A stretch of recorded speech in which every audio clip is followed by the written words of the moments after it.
Hey everyone, in this video, I'm going to briefly go over how NotebookLM works. And so this is going to be particularly useful for individuals who are new to NotebookLM and want to use it as a tool under their belt. Now, the way that I use NotebookLM is that they have these things called notebooks, and notebooks are basically bundles of resources.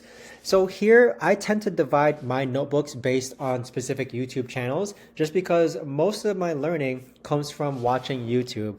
So Charlie Morgan notes, Charlie Morgan is a specific YouTuber. Ryan Dice, he's a specific YouTuber. How to AI, he's also a specific YouTuber. And then I have a notebook for daily YouTube videos. Let's say that on a daily YouTube video, the video that I want to watch tends to be too long. So I actually add it into here. And with that, you simply just, in order to add a resource, you click on the upper left-hand side, click on add resource. And from here, you could actually add Google Slides, Google Documents, websites, YouTubes, and copy text.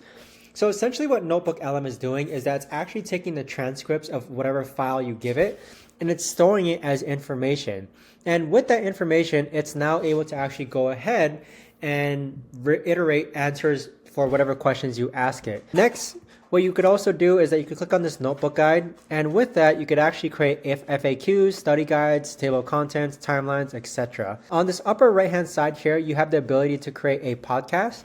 And so that is essentially how NotebookLM works. You can actually go ahead and conversate it with it as well by typing in a question. So with NotebookLM, it gives you like predefined questions. So how does Yuri manage the workflow between himself and his freelance team? And usually these predefined questions are like 40 to 50% relevant to like what I actually want to know.